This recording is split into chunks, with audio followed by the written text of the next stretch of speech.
Assalamualaikum warahmatullahi wabarakatuh. Kami dari kelompok 5 akan mempresentasikan hasil penelitian kami dengan judul Perbandingan Hukum Indonesia dengan Hukum Irlandia tentang syarat perkawinan campuran dalam kasus perkawinan campuran warga negara Indonesia dengan warga negara Irlandia.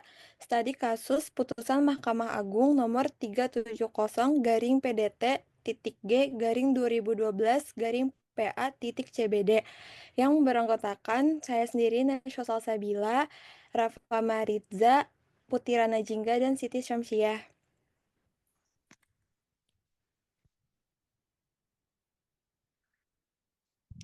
Di sini akan ada pembahasan yang pertama, latar belakang, metode perbandingan, analisis dan diskusi, dan terakhir hasil penelitian.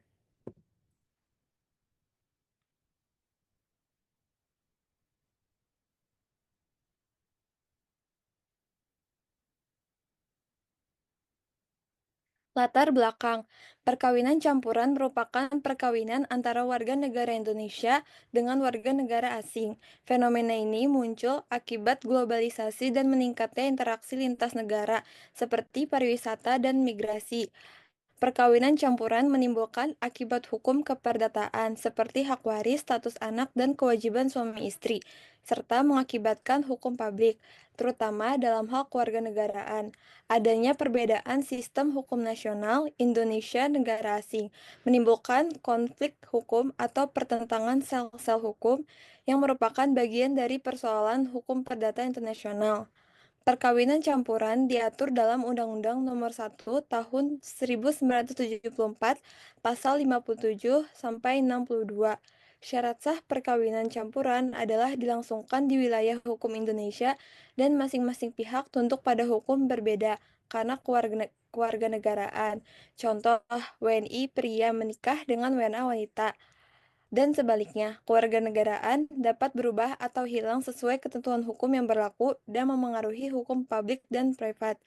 Studi kasus putusan MA nomor 370 garing PDT titik G garing 2012 garing PA titik CBD.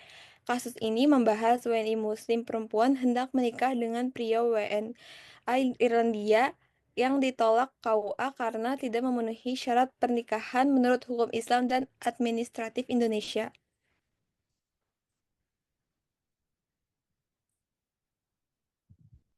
Metode perbandingan, di mana penelitian ini akan menggunakan metode yuridis normatif, yaitu metode yang mengkaji hukum berdasarkan peraturan perundang-undangan atau statute approach, pendekatan normatif, nilai dan norma, dan pendekatan konseptual, yaitu doktrin, prinsip, dan pandangan pakar hukum. Jenis perbandingan hukumnya yang kami gunakan adalah pertama perbandingan hukum khusus, di mana kami membandingkan sistem hukum Indonesia dengan Irlandia dalam hal perkawinan campuran. Perbandingan horizontal, membandingkan hukum positif yang berlaku saat ini di kedua negara. Lalu ada juga deskriptif comparative law, di mana bertujuan untuk mengungkap persamaan dan perbedaan antar sistem hukum secara deskriptif. Perbandingan hukum kritis tidak hanya deskriptif, tetapi juga menekankan keadilan, mempertimbangkan etika, psikologi, ekonomi. Tidak dogmatis, terbuka terhadap berbagai sudut pandang. Tujuannya memberikan pemahaman yang komprehensif terhadap perbedaan hukum Indonesia dan Irlandia dalam menangani perkawinan campuran, serta memaparkan solusi adil dan realistis bagi persoalan hukum yang timbul.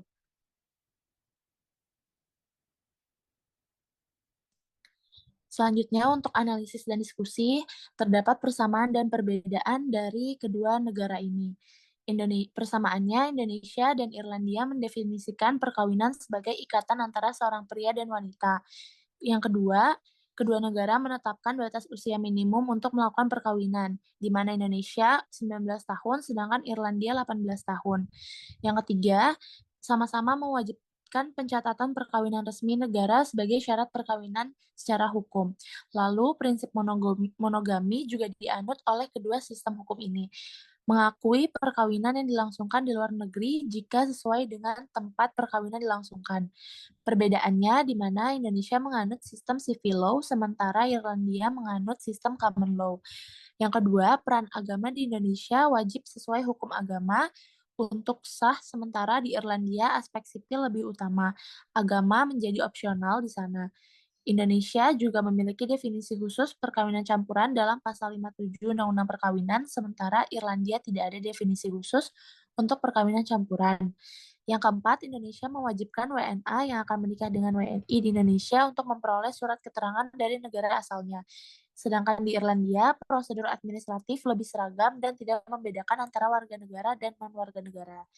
Yang terakhir, Indonesia memungkinkan WNA yang menikah dengan WNI untuk memperoleh kewarganegaraan Indonesia. Sedangkan di Irlandia, WNA yang menikah dengan warga negara Irlandia dapat mengajukan naturalisasi setelah tinggal selama 3 tahun di Irlandia.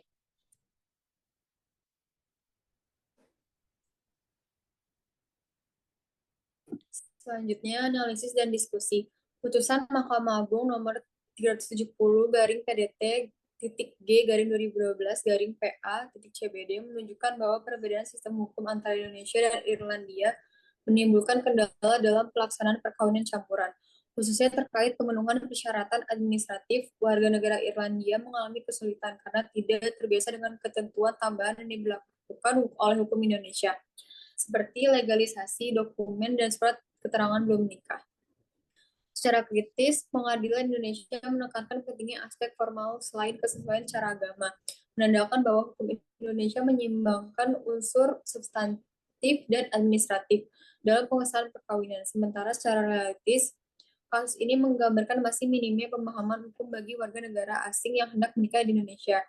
Meskipun tujuan hukum di kedua negara sama, yaitu menjamin keabsahan perkawinan dan melindungi hak pasangan, pendekatan yang digunakan berbeda. Indonesia mengedepankan prinsip agama dan adat, sedangkan Irlandia bersifat sekuler dan prosedural. Perbedaan ini menjadi tantangan dalam era globalisasi, sehingga diperlukan pemahaman lintas yurisdiksi agar tidak menjadi hambatan dalam penyatuan pasangan beda kewarganegaraan.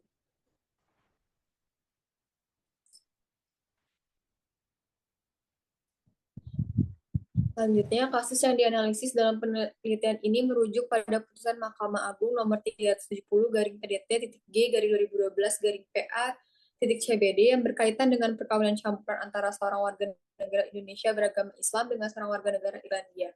Dalam perkara ini, pemohon adalah perempuan warga negara Indonesia beragama Islam yang berencana menikah dengan pria berkeluarga negara Irlandia. Namun permohonan pencatatan pernikahan mereka ditolak oleh kantor urusan agama karena calon mempelai pria dianggap tidak memenuhi persyaratan pernikahan menurut ketentuan hukum Islam. Akibat penolakan tersebut, pemohon mengajukan permohonan ke Pengadilan Agama Cibadak untuk memperoleh penetapan izin agar perkawinan campuran tersebut dapat dilaksanakan secara sah.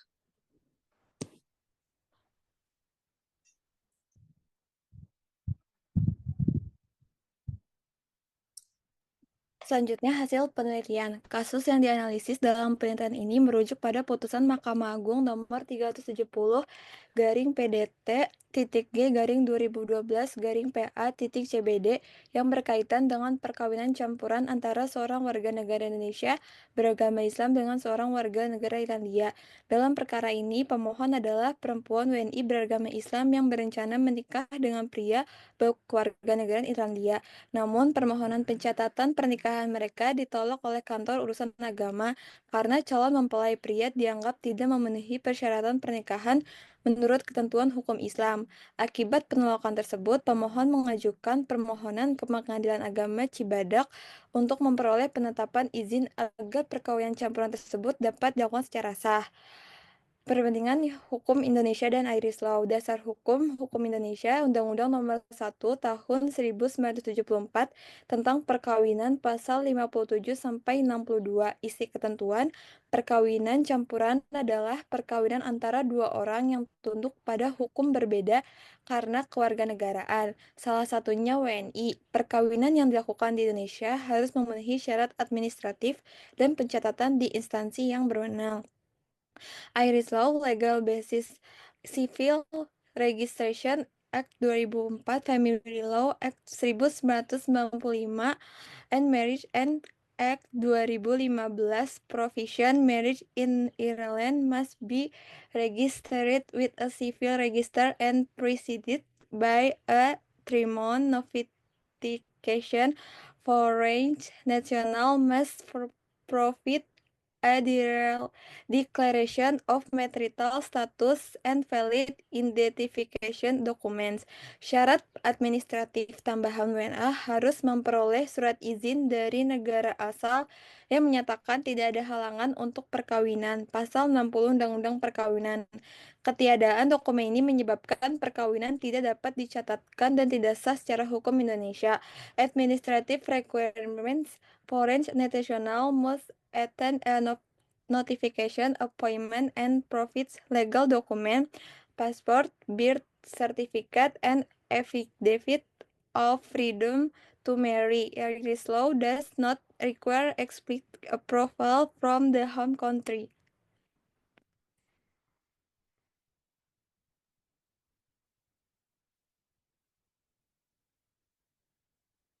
Selanjutnya, hasil penelitian. Dalam putusan Mahkamah Agung nomor 370 garis PDT garis G garis 2012 garis PA garis CBT, hakim mempertimbangkan bahwa setiap perkawinan campuran yang dilangsungkan di Indonesia wajib tunduk pada ketentuan hukum nasional, khususnya Undang-Undang Nomor 1 Tahun 1974 tentang perkawinan. Warga negara asing yang ingin melangsungkan perkawinan campuran di Indonesia diwajibkan memenuhi persyaratan administratif sebagaimana diatur dalam pasal 60 undang-undang tersebut. Dalam kasus ini, ketidakhadiran dokumen yang disyaratkan menyebabkan perkawinan tidak dapat dicatatkan secara resmi menurut hukum Indonesia. Meskipun perkawinan telah dilangsungkan menurut hukum agama Islam, absennya pencatatan yang sah menyebabkan perkawinan tersebut tidak memiliki ketentuan hukum secara perdata.